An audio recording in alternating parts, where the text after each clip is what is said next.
పూరా లోకల్. తుమ్మిడిహట్టి దగ్గర నీళ్లు లేవు. నీళ్లు లేకపోవడం వల్ల నీటి లభ్యత లేకపోవడం వల్లనే మేము ఈ డిజైన్ మార్చినము. కాబట్టి 1,20,000 కోట్ల అంచనాలు వేస్తామని చెప్పి కేసీఆర్ గారు చెప్తున్నారు. ఇప్పుడు నా దగ్గర సిడబ్ల్యూసీ రిపోర్ట్ ఇచ్చింది అనుకున్నారు. ఈ కాపీ మీకు కూడా ఇస్తున్నా. సిడబ్ల్యూసీ రిపోర్ట్ నా దగ్గర ఉన్నది. ఈ సిడబ్ల్యూసీ రిపోర్ట్ లో తుమ్మిడిహట్టి దగ్గర ఈ సిడబ్ల్యూసీ ఏం చేసిందంటే 2013 నుంచి ఒక శాస్త్రీయంగా వాళ్ళు అంచనాలు వేసింది. ఏది సిడబ్ల్యూసీ 2013 నుంచి 1986 నుంచి 2013 వరకు 86 నుంచి 2013 వరకు 30 సంవత్సరాలకు సంబంధించి నికర జలాలు ఎంత ఉంటాయో అంచనా వేసింది. దాని ప్రకారం తుమ్మిడిహట్టి దగ్గర 165 టీఎంసీల నీటి లభ్యత ఉంటుందని చెప్పి అంచనా వేసింది సిడబ్ల్యూసీ. ఈ రిపోర్టు మీకు ఇస్తాను. రిపోర్ట్ సిడబ్ల్యూసీ రిపోర్ట్ ఏమో నీటి లభ్యత ఉంటది అంటే కేసీఆర్ కుటుంబం ఏమో నీటి లభ్యత లేదు కాబట్టి మేము అంచనా దాన్ని మార్చినామని చెప్పి అంటున్నాం. మరి ఈ రిపోర్ట్ ఎవరు తయారు చేసారు? ఈ రిపోర్ట్ ఎవరు తయారు చేసారు?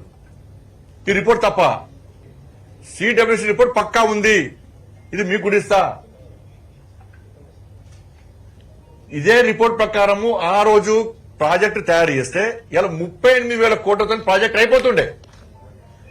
38,000 కోట్లతో ప్రాజెక్ట్ అయిపోతుండే. ఇవాళ 1,20,000 కోట్లతో ప్రాజెక్ట్ పెట్టారంటే అంటే ఈ రిపోర్ట్ ఏమనుకుంటారు కేసీఆర్ కుటుంబం నాకు అర్థం కాలే.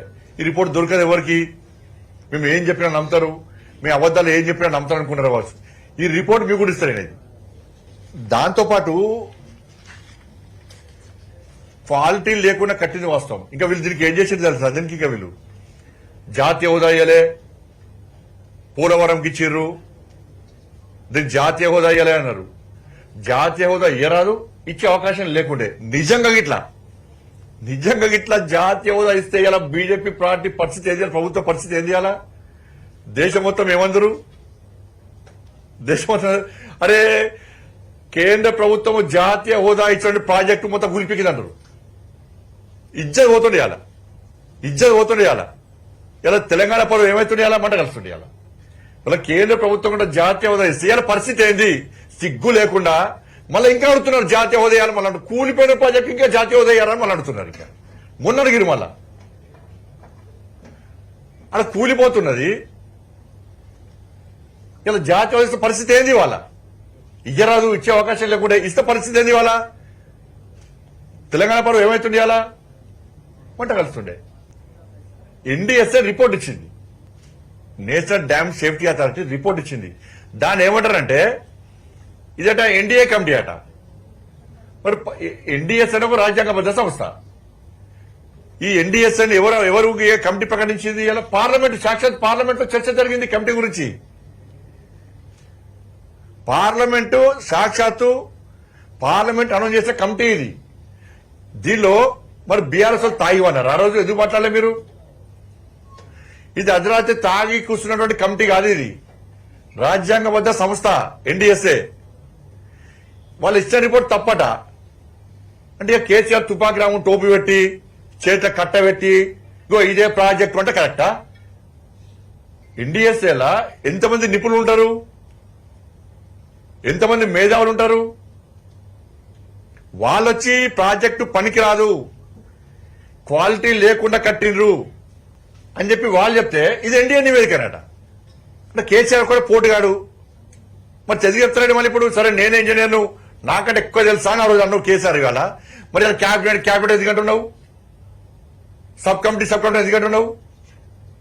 మరి రేవంత్ రెడ్డి సర్కార్ ఇవాళ క్యాబినెట్ కమిటీ నివేదికను ప్రజలకు చెప్పొచ్చు కదా. సీక్రెట్ విషయం కావచ్చు, కానీ ప్రజలు ఇంత చర్చ జరుగుతున్నప్పుడు క్యాబినెట్ లో నిర్ణయం జరగలేదు, సబ్ కమిటీ సంబంధం లేదు. అసలు క్యాబినెట్ లో ఎప్పుడు పెట్టిర్రు? సబ్ కమిటీ ఎప్పుడు నివేదిక ఇచ్చింది? ఈ ప్రాజెక్ట్ ఎప్పుడు తయారు చేశారు? సబ్ కమిటీ నివేదిక రాదా? కేబినెట్ లో తీర్మానం కంటే ముందే ప్రాజెక్టు కట్టు స్టార్ట్ చేస్తారా? డిపిఆర్ సబ్మిట్ చేయకముందే మీరు సిడబ్ల్యూసి ఎవి పర్మిషన్ లేకుండానే మీరు ప్రాజెక్ట్ తయారు చేస్తారా? ప్రాజెక్టు నిర్మాణం ప్రారంభిస్తారా?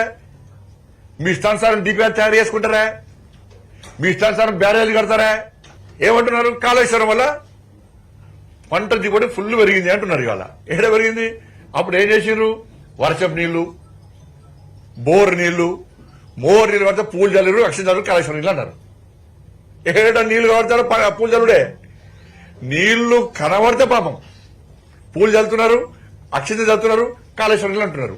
ఇక ఏ జిల్లాకు పోతే ఆ జిల్లా కాళేశ్వరం నీళ్ళు వస్తాయి, మీకు మన కాళ్ళు అడిగినాకనే పక్క జిల్లా పోతాయి అంటారు. కరిమేళ్ళ మీటింగ్ పెట్టి సిద్దిపేట చెప్తారు కాళేశ్వరం ఫస్ట్ డైరెక్ట్ సిద్దిపేటకి వస్తాయి, సిద్దిపేట ప్రజల కాళ్ళు అడిగినాకనే వరంగల్ పోతాయి అంటారు. వరంగల్ మీటింగ్ పెట్టి చేస్తారు డైరెక్ట్ నీళ్లు కాళేశ్వరం వరంగల్కి వస్తాయి, వరంగల్ కాలు అడిగినాకనే ఇంకొకటి పోతాయి అంటారు. ఏడవని కాలాలు కూడా వర్షపు నీళ్లను బోర్ నీళ్లను మోర్ నీళ్లను అక్షింతలు వేసి పూలు చల్లి కాళేశ్వరం ఉన్నారు.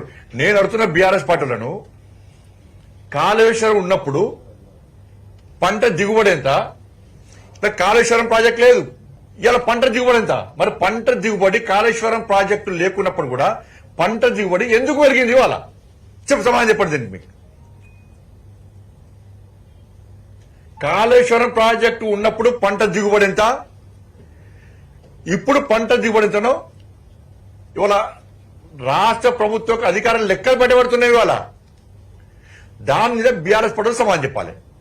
కాళేశ్వరం వల్ల ఏం ఫాయిదా ఏర్పడ్డది తెలంగాణ రాష్ట్రానికి? ఈ ఎన్డీఎస్ రిపోర్ట్ కూడా ఇదే. ఇప్పుడు క్యాబినెట్ సబ్ కమిటీ అన్న పేపర్స్ ఉన్నాయి, క్యాబినెట్ సబ్ కమిటీకి సంబంధించి నివేదిక ఎప్పుడొచ్చింది, ప్రాజెక్ట్ ఎప్పుడు తయారు చేశారు?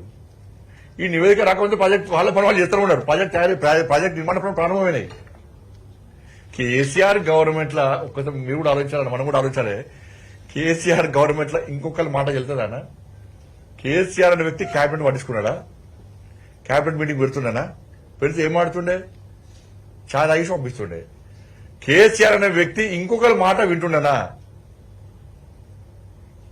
ఇవన్నీ తప్పే. సబ్ కమిటీ తప్పే, క్యాబినెట్ తప్పే, ఏకఛత్రాధిపతి నిర్ణయం, ఏక్ నిరంజన్ కా పార్టీ, ఏక్ నిరంజన్ నిర్ణయాలు అవన్నీ కూడా. ఆయన చెప్పింది ఏదైనా ఆయనే చెప్పుకునే నేనే పెద్ద ఇంజనీరు, నేనే పెద్ద డాక్టర్ అని. కోవిడ్ వచ్చిందంటే డోలో వేసుకోమన్నాడు. కాళేశ్వరం ప్రాజెక్ట్ నేనే కట్టాడు.